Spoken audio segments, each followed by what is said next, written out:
Stai, poliția!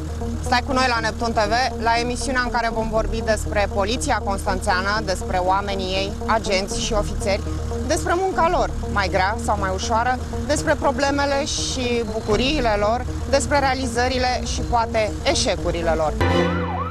Vom lua parte împreună zi și noapte la razii, la percheziții, la cercetări la fața locului. Îi vom însoți pe mascați în acțiunile speciale. Vom fi acolo atunci când vor fi prinși suspecții. Vom fi alături de polițiștii constanțeni. Sunt Olimpia Ceară, iar voi sunteți la Stai, Poliția! Minore care își vând trupul pentru câteva zeci de lei sau mame pentru care un astfel de trai este similar cu un loc de muncă. Pe toate le leagă cea mai veche meserie din lume, prostituția. Un flagel pe care polițiștii încearcă să-l țină sub control. În Constanța, la fiecare razie, zeci de tinere sunt culese de pe marginea drumului și duse la secție pentru declarații.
Secția 4 Poliție, Constanța. Oamenii legii pornesc în razie pe străzile orașului. Astăzi vizate sunt prostituatele care agață clienți pe marginea drumului. Polițiștii au informații că mai multe minore sunt forțate de proxeneți să-și vândă trupul pe bani. Strada Ialumiței, strada Crișului, Sengiratoriu Aurel Vlaicu, în zona Alii Cale Ferată.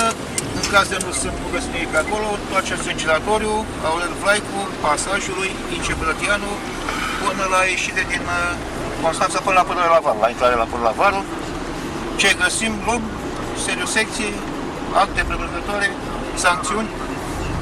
După 10 minute de patrulare apar primele cliente pe șoseaua care leagă valul lui Traian de Constanța.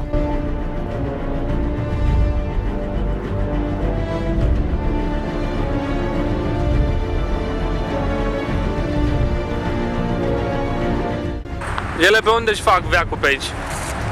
Imediat aici, pe drumul ăsta, în Își iau clienții de la stradă? iau de la stradă și pe urmă se urcă în mașină și intră pe drumul ăsta aici, pădure.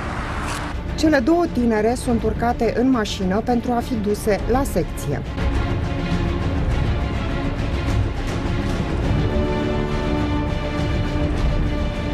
Una dintre fete e clientă veche a polițiștilor, cealaltă e nouă pe sectorul lor. De cât timp vii aici? La 14-15 ani. Și câți ani ai acum? 28.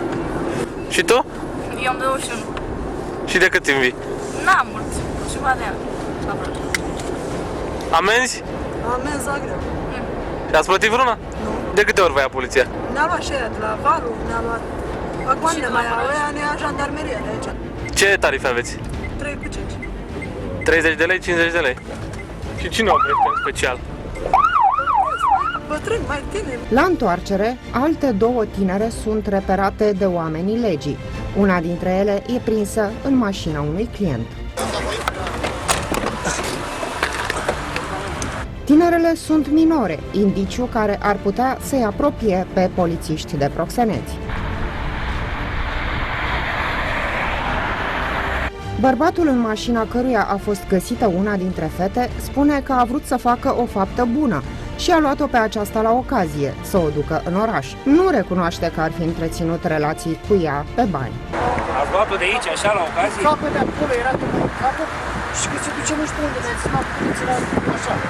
Are grosar, m-a rugat, și că mă ieși pe mine. Și că mă te iau. Toate prostituatele culese de pe străzi ajung în cele din urmă la secție pentru declarații.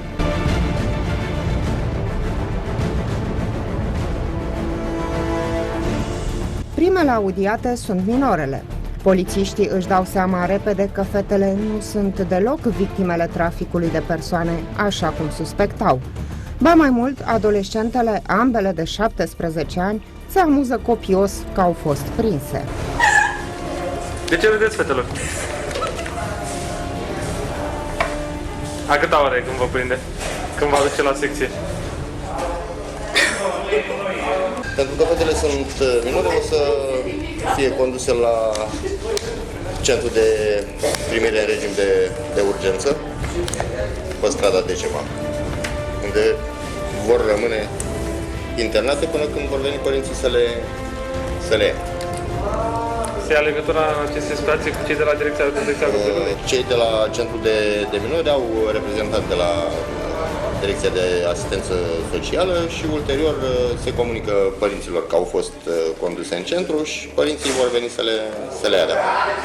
Pe holurile secției e zarvă. O nouă tranșă de prostituate este adusă în birourile agenților. Toate au același discurs. Spun că sunt mame, că provin din familii sărace și lucrează pe stradă pentru copii. Pentru unele, vizita la poliție e deja obișnuință. Clienți violenți? Da. Ce-ți făceau? Astă vară mi s-a întâmplat acolo în pădure. Mi-a luat bani, mi-a pus pistolul la cap și m-au luat undeva aici în Palas. Chiar nu știu pe unde, până la 9-10 am scăpat, am fugit. Câți erau? Unul. Și vorbea cineva la telefon, vorbea că încerca să mă ducă mai departe, nu știu unde, și am fugit. Acțiunea polițiștilor nu se încheie aici. Scopul razilor la prostituate este acela de a combate traficul de persoane, care, din fericire, a scăzut în ultimii ani. Mai toate prostituatele lucrează de bunăvoie, nu forțate, cel puțin la Constanța. Urmărire pe străzi, strigăte de ajutor ale localnicilor și un spărgător de case de meserie. De asta au avut parte polițiștii din Lumina într-o zi de weekend ce ar fi trebuit să fie liniștită. Haideți să vedem cum s-a încheiat totul. 112 tocmai s-a primit apelul de urgență.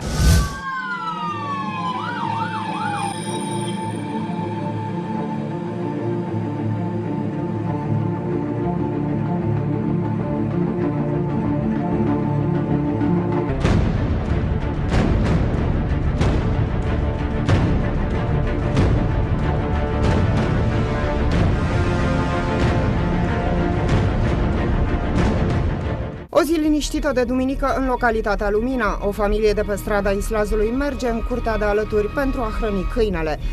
Proprietarii lipsesc, iar vecinii au grijă de casa lor. Deodată ceva devine suspect. Oamenii cunosc fiecare lucru din gospodărie, iar acum nu este totul în regulă.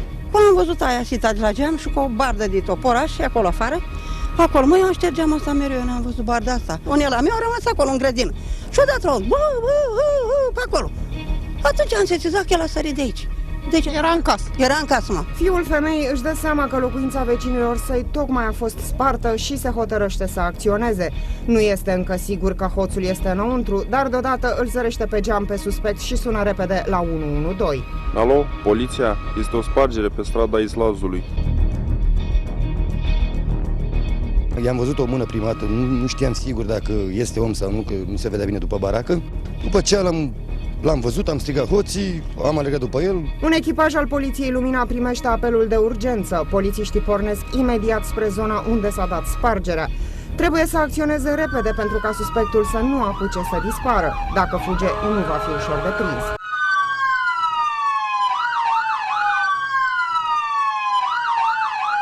Concomitent, echipa Neptun TV pornește spre locul faptei. Ne îndreptăm spre localitatea Lumina, la 112 tocmai s-a primit apelul de urgență, urmează să vedem ce găsim la fața locului. La aproximativ 500 de metri de casa spartă îl zăresc pe suspect. Îi taie calea fugarului, urmărit totodată de vecini. Oamenii legii pun mâna pe suspect și îl încătușează. Îl percheziționează, iar într-unul din buzunare găsesc 2 telefoane pe care le furase din casă, împreună cu mai multe inele de argint. Suspectul este urcat în mașina poliției și dus la sediu la audieri. Prins asupra faptului, nu mai poate inventa o altă poveste. Recunoaște că a furat. Ba chiar le spune anchetatorilor că a intrat în casă încă din timpul nopții și a dormit acolo. A intrat pe geam? Da, Și ce ai luat din casă? 2. Vrei să le vinzi? Da. Pe baza amprentelor ridicate din locuința spartă, polițiștii stabilesc că bărbatul de 29 de ani, care locuiește în aceeași localitate, a mai dat 2 spargeri tot în Lumina. A intrat în locuință pe geam după ce l-a forțat să se deschidă. În aceste 2 cazuri, prejudiciul este mai mare, mai ales că bunurile pe care le-a luat a apucat să le vândă. După ore întregi de audieri, își recunoaște și aceste 2 spargeri. Recidivist sau mai avut probleme cu el? Judecătorii au decis să-l aresteze pe tânărul de 29 de ani. Oamenii din Lumina pot acum să stea liniștiți. Bărbatul care le spărgea locuințele va rămâne multă vreme în beciurile poliției, pentru că îl așteaptă cel puțin 3 procese.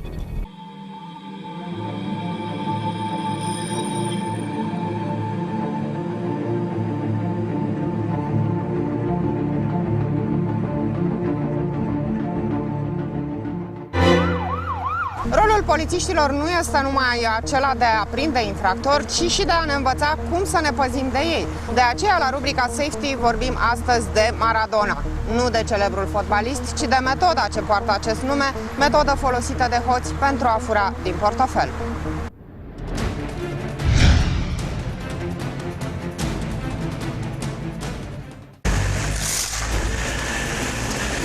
Hello. Hi. You stay? Hello. From police? Police? Police. You stay? Want to search you? Please give me your passport. What I do? Give me your passport. Give me your passport. You want my passport? My passport in the wallet. But what did I do? What happened? I explain you. Okay, my wallet here. Okay, what you have here? You have drugs? No, no drugs. drugs. No, You no, have no drugs? drugs. No. You have I'm money? here on holiday. I'm You on have the ship. money. You have money. Yes, You yes. have It's money. money. 1, 2, 3, 4, 6, 7. What happened? I'm here with the ship and... Okay, give me. Yes, okay, okay.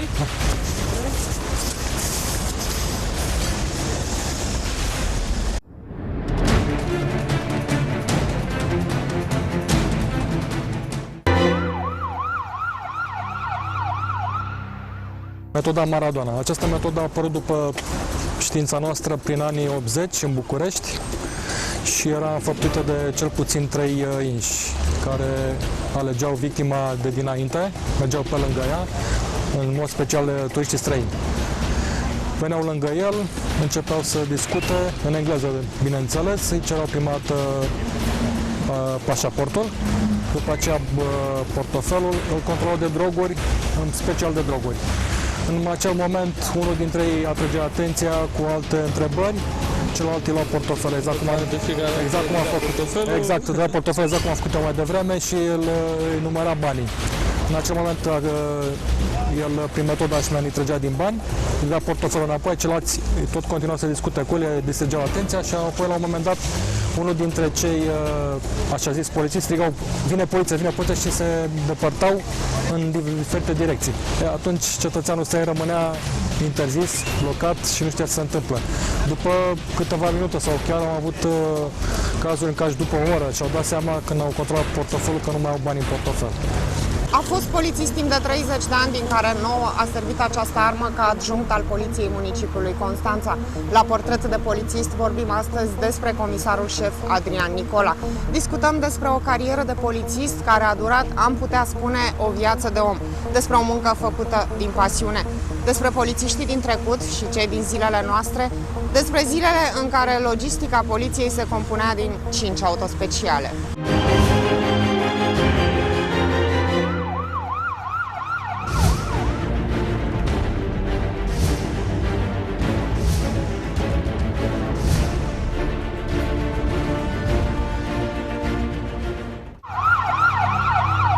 Comisarul șef Adrian Nicola are 56 de ani. A ieșit la pensie în urmă cu 7 ani. Acum scrie cărți, povestiri polițiste. Vremurile agitate, nopțile nedormite petrecute pe urmele infractorilor sunt acum amintiri frumoase. În primii 2 ani și jumătate de activitate am petrecut aproximativ 700 de nopți pe străzile Constanței.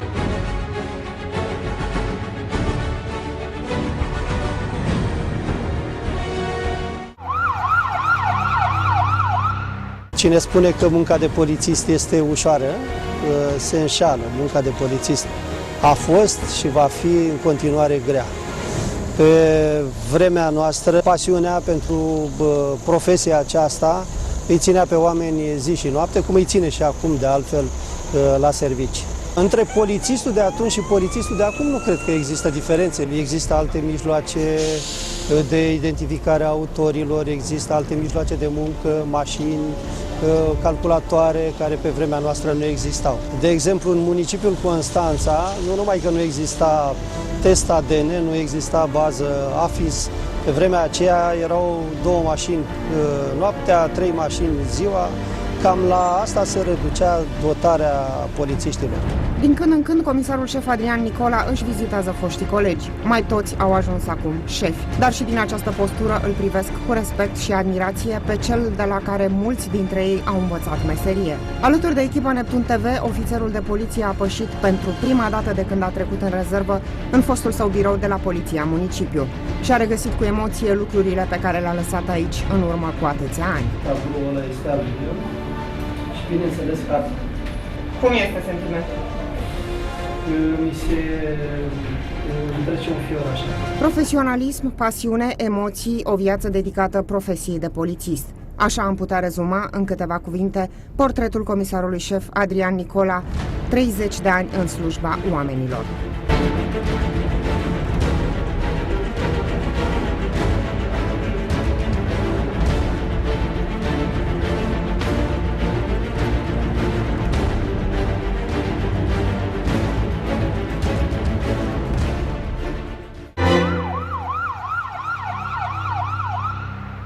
Aproape 70 de mașini sparte într-o singură lună. Suspecții? 4 minori care nu au împlinit încă 13 ani. Polițiștii de la toate secțiile municipiului trebuie să fie permanent pe urmele lor, iar criminaliștii muncesc zi și noapte pentru a dovedi că ei sunt autorii cu fiecare caz nou care apare. Micii infractori nu au împlinit încă vârsta majoratului, așa că nu îi pot reține. După o noapte de audieri și reconstituirea la fața locului, polițiștii găsesc totuși o soluție, care aflăm din materialul următor.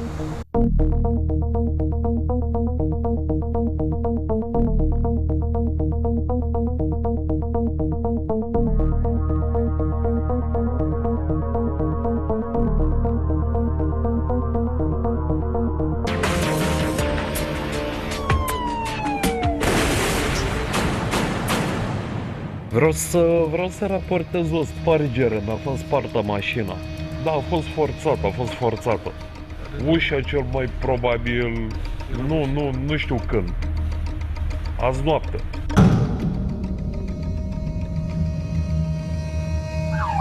E luni dimineață, zona Spitalului Județean din Constanța. Săptămâna începe cum nu se poate mai rău pentru mai mulți șoferi care își găsesc mașinile vandalizate.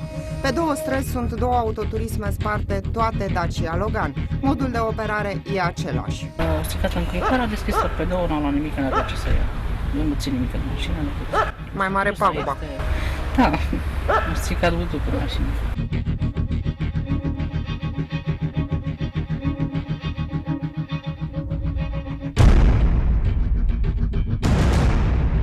Polițiștii nici nu ajung bine la locul indicat de unul din păgubiți, că primesc din dispecerat informația că pe o alee alăturată vandalii au dat atacul la alte 4 mașini. Criminaliștii decid să meargă întâi acolo și nimeresc fix într-un conflict iscat între un păgubit și un locatar.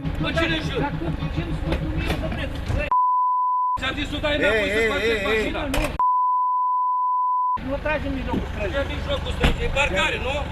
Nu, eu am zis că vreau să trag aici. Nu! Da, domnule, am zis să trag mașina, că eu aici. Îi zic mașina e spartă, să o trag acolo. Da, domnule, tragi aici. Băi, omule, nu-i parcarea ta. A mea e că plătesc acolo, prostul. Pentru a-l potoli pe unul din bărbați, polițiștii îl amenință că îl vor sancționa. Incidentul se stinge la fel de repede cum a pornit, iar polițiștii își pot face treaba pentru care au fost chemați. La locul infracțiunii, criminaliștii fotografiază fiecare urmă lăsată de infractori. Polițiștii află de la unul din proprietarii autoturismelor sparte că din interior nu s-a furat. Omul prevăzător nu a lăsat nimic peste noapte în mașină.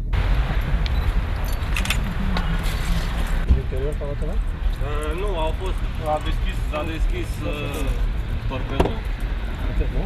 Da. În rest nimic, nici în portbagaj, nu s-a uitat.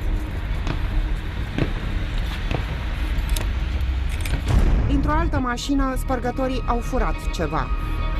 A rupt butucul? Da, încă mare. Cu ce credeți că a acționat? Șurubelnice cu lamă de cuțit, loganul e logan. Se deschide ușor. V-a luat ceva? Un încărcător atât. Probele culese sunt atent puse în trusă de polițistul criminalist. În acest moment, criminalistul ridică amprente de pe portiera mașinii. Ele vor fi comparate cu cele deja existente în baza de date, aparținând unor persoane care au mai comis infracțiuni. Șeful serviciului criminalistic din Constanța ne spune cât de importantă e misiunea polițiștilor care ajung primii la locul unei infracțiuni.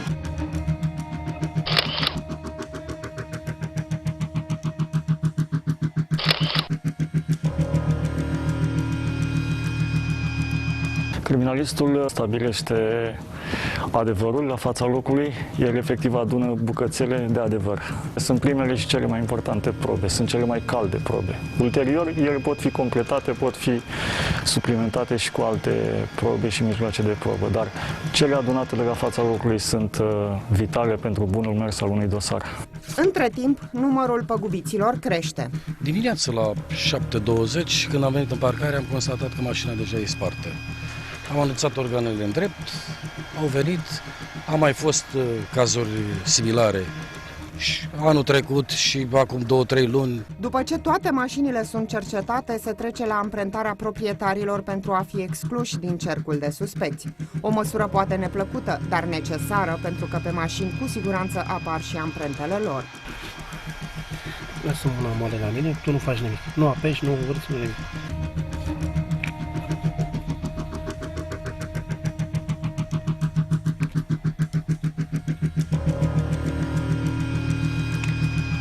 Îmi place să cred că un criminalist nu greșește, dar nu putem exclude nici această situație.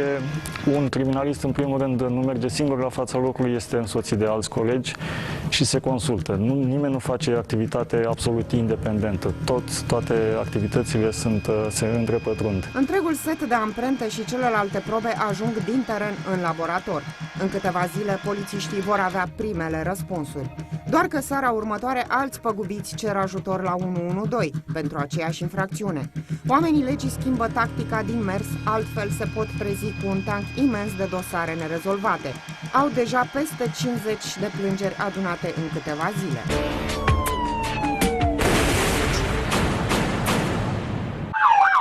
Polițiști îmbrăcați în civil sunt ascunși printre mașini așteptând ca hoții să dea lovitura.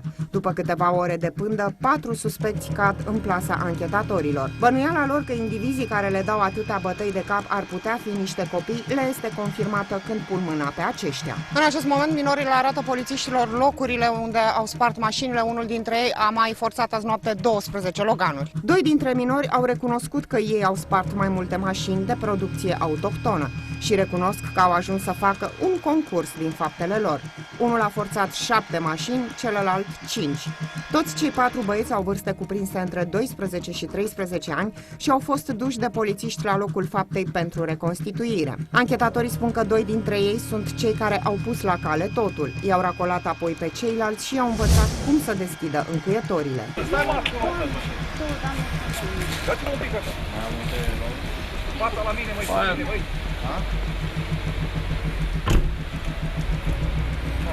Hai!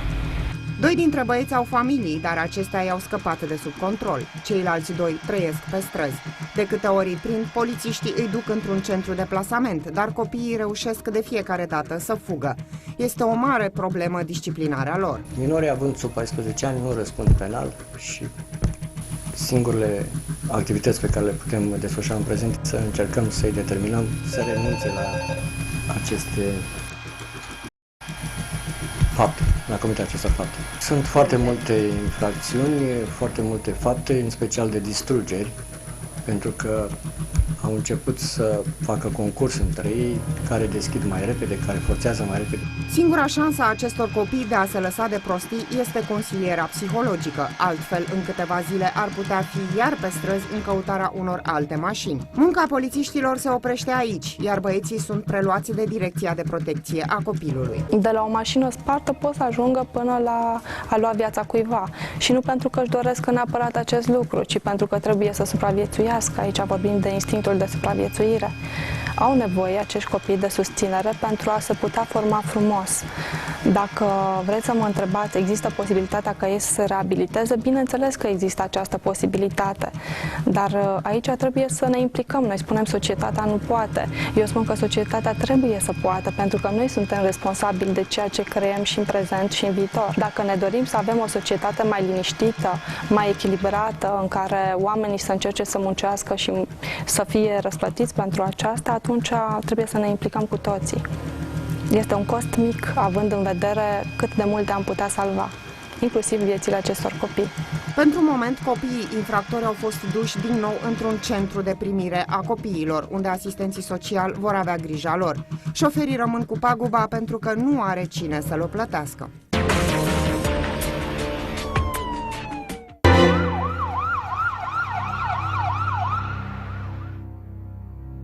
Aurelian Răzvan Vasilev, de 29 de ani din Constanța, este dat în urmărire pentru infracțiuni informatice. În martie 2013 a fost condamnat de Tribunalul București la 4 ani de închisoare cu executare. Orice persoană care știe unde s-ar putea afla sau care l-a zărit pe undeva în tot acest timp de când îl caută poliția, este rugată să sune la 112. Aceasta a fost prima ediție a emisiunii Stai Poliția. Eu vă dau întâlnire și săptămâna viitoare. Până atunci, fiți în siguranță!